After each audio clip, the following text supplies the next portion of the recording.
Hey now, good morning. Happy Wednesday, advanced class.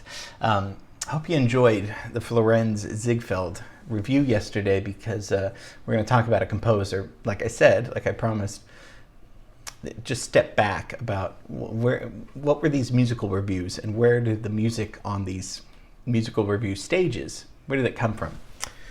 But also, results are in For Gone with the Wind. Very good job. So looking forward to showing the results on Friday. Okay, I think that's it. So, okay, Ziegfeld Follies. Early this is all Ellis Island immigrants, like you looked at yesterday. But where did the music? This is our thing this week is kind of the history of musical theater. How did musical theater get there, and where did it come from? And we've talked a little bit about that. It came from operas, especially operettas. So we'll talk about some of these terms. But before Ziegfeld, and of course Ziegfeld was not a composer. I'm just using, he was an impresario. He was a theater owner. He was a manager, a producer. So let's not get confused. He didn't write any music. All that music was written by other people we've talked about, Jerome Kern, Irving Berlin. Those guys got their start with the Ziegfeld Follies, and then they went on to produce, their own amazing musicals. So before this, though, there was romantic music, right? There was classical music, of course. We know Bach wasn't writing at this time. That was hundreds of years earlier.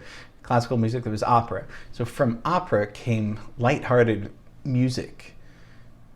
And we had songs with Schubert and Schumann. We already looked at that. So it's not like, and we looked at songs going back to the Renaissance. So songs, it wasn't a new thing. But somehow from little operas, lighthearted music operas, came theatrical composition, which leads us to musical theater, right? So we're not really focusing on lyrics and libretto because we could, but this is a music class. So you guys do poetry, with Pascal and stuff. So we're focusing more on the musical style of it. So who am I talking about? Offenbach. So it is, not related to Bach, completely different. And his melodies, which I know which I promised you yesterday that you do know, were very simple melodies that transformed us into a more kind of theatrical, song-like, opera-like thing that will get us into the 20th century musical theater. So, without further ado, let's look at Offenbach. Also an impresario as well, like Ziegfeld, although he wrote some beautiful, amazing music. You guys know that song, right? Everyone laughs when that song comes on, but we don't really know where that song came from. We'll talk about where it came from. Composer of the Romantic period. So you want to go over it? Let's go over to Germany. Let's go from Manhattan, where Broadway was starting. Let's go to Germany. Where are we talking about? Well, let's review. We need to look at Offenbach. Offenbach and Strauss are kind of maybe going on at the same time. Strauss, the waltz. We know the Blue Danube. Beautiful music, right? Much different than Wagner's music. Wagner is heavy opera, romantic opera. Strauss is lighter, waltzed, music. And Offenbach's going to be like that too. So Strauss is maybe the closest romantic composer for this classroom. But romantically, Chopin's going on. We looked at Chopin. Arthur Sullivan, the composer for Gilbert and Sullivan's works. We did a class on Gilbert and Sullivan. I mean, they did 14 comic operas from 1871 to 1896. So they're going on a little bit after Offenbach. And they're really, going to influence musical theater a little bit. But we're going a little bit before Gilbert and Sullivan. And then Ziegfeld's there, just because we were talking about him yesterday. I hope it doesn't seem too random, because he's not a composer, but what he started kind of musical theaters on the stage, as we looked at. So when we get to 20th century music, Irving Berlin we looked at, Jerome Kern, people that I mentioned earlier, of course Scott Joplin, not a class goes by without that. Musical reviews, right? Because these weren't really book musicals yet, like I mentioned yesterday. These are kind of gags and storylines, because people needed that. They needed escape. Some of them, it's one thing to sit through Wagner's operas in the 19th century, but when you're a poor immigrant coming to America, that's not really, if you need a break, you're not going to listen to a 4-hour or 5-hour Wagner opera. You, after working all day, you want something kind of, quick and funny and fun. So we looked at vaudeville too. I mean, and some of the minstrel shows, and Victorian burlesque. So Offenbach came from a Jewish family, Cologne, and was 6 years old. His father taught him to play the violin, and at the age of 9, he started playing the cello. So made his living early on as a cellist in orchestras. Began composing kind of like comical pieces, comedic pieces almost for again, early musical theater, and managed his own theater near the Champs-Élysées in Paris. And so he presented a series of these kind of small-scale pieces for the stage, which became really, really popular. So it's cool that he had managed his own theater, he put on his own shows, used his own money, and started doing these small little pieces. I mean, he starts in 1855 doing this. So I mentioned the term operetta. He's maybe one of the fathers of operetta. Light-hearted operas, kind of. And people started imitating this well. So this is when music kind of becomes shorter pieces. You know, we looked at shorter musical pieces. So light opera, operetta, spoken dialogue, songs, and dances. And we talked about slimming down, minimalism. This is nothing to do with minimalism, but stripping down these very big things to get it into musical theater form. And operettas were very popular until about the 1930s, when musicals really come in. So that's musical theaters that we know today. So, you know, a good, less than 100 years of light opera, until it was just like, okay, it's not opera anymore, it's musicals. Mostly Offenbach's musical style is very simple. Melodies are very short. Poulenc had very short melodies, but Poulenc's later. So Poulenc's going to be influenced by Offenbach. Basic rhythm. We're going to hear march-like rhythm. Where do we hear march? Sousa. We already looked at Sousa a few weeks ago. And a lot of four-bar phrases, where does that come from? Wagner's not using four-bar phrases.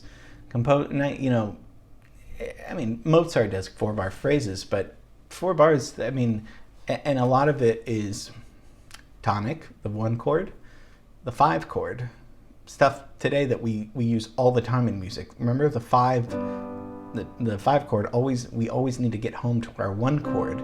So 5-1. So he's using a lot of that. Four-bar phrases and 5-1. All of a sudden music's becoming much simpler.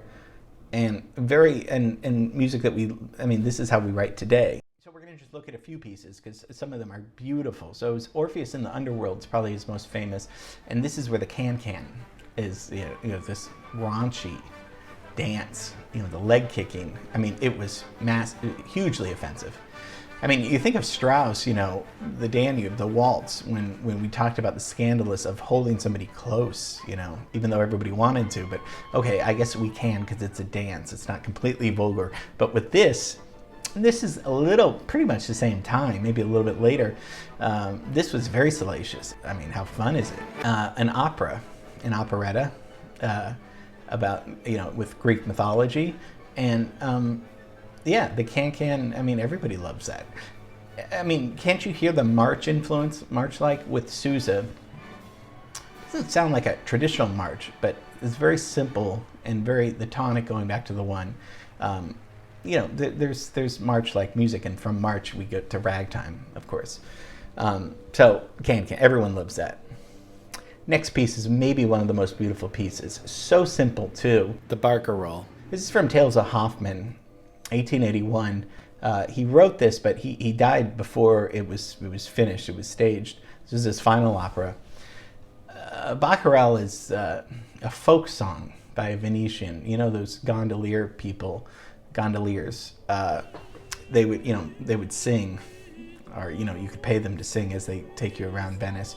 So it's got usually like a 6/8 feel, a waltz, but it's got the rocking just like you're on it. So it doesn't get much more gorgeous than this.